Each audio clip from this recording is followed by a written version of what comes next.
41 కోట్లు పలికిన ఒంగోలు జాతి ఆవు.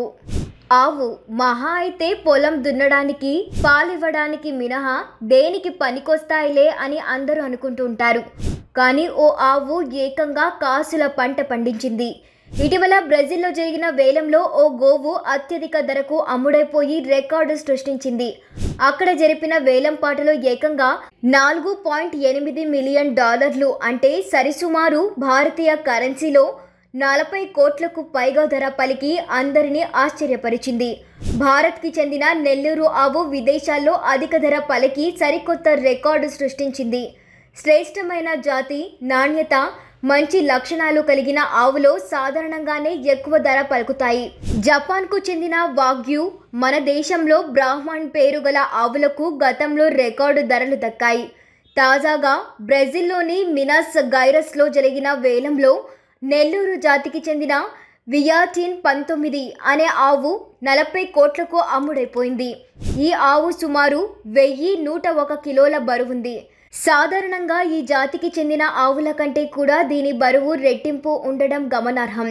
దీంతో వియాటిన్ 19 అత్యధిక ధర పలికిన ఆవుగా గిన్నిస్ బుక్లో చోటు దక్కించుకుంది. గతంలోనూ దీని కండరాల నిర్మాణం, అరుదైన జన్యువుల కారణంగా ఛాంపియన్స్ ఆఫ్ ద వరల్డ్లో మిస్ సౌత్ అమెరికాగా బహుమతులు గెలుపొందింది. పశు సంవర్ధక పోటీ పరిశ్రమలో దీనికి విపరీతమైన డిమాండ్ ఉంది. పశు సంపద పెంచేందుకు వియాటిన్ 19 ద్వారా అండాలను సేకరించి ప్రపంచవ్యాప్తంగా ఎగుమతి చేస్తున్నారు. వియాటిన్ 19 అనే నెల్లూరు జాతి ఆవులు భారతదేశంలోని ఆంధ్రప్రదేశ్ రాష్ట్రంలోని ప్రకాశం జిల్లా ఒంగోలుకు చెందినవి. ఈ జాతిని 1800లలో బ్రెజిల్లోకి తీసుకెళ్లారు. అక్కడి పశువులు పెంపకం రంగంలో ఈ జాతి ఆవులు బాగా ప్రాచుర్యం పొందాయి. నెల్లూరు జాతి ఆవులను బ్రెజిల్ మాంసం పరిశ్రమకు ముఖ్యాధారంగా వినియోగిస్తూ ఉన్నారు. దీంతో ప్రపంచ మార్కెట్లో వీటి ధరలు నానాటికి పెరుగుతూ పోతున్నాయి.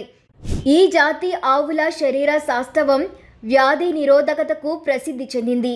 ఈ కారణంగానే ప్రపంచంలోనే అతిపెద్ద గొడ్డు మాంసం పాటి ఉత్పత్తిదారుల అయిన బ్రెజిల్ వియాట్ 19 అండాలను ప్రపంచవ్యాప్తంగా ఎగుమతి చేయాలని యోచిస్తుంది.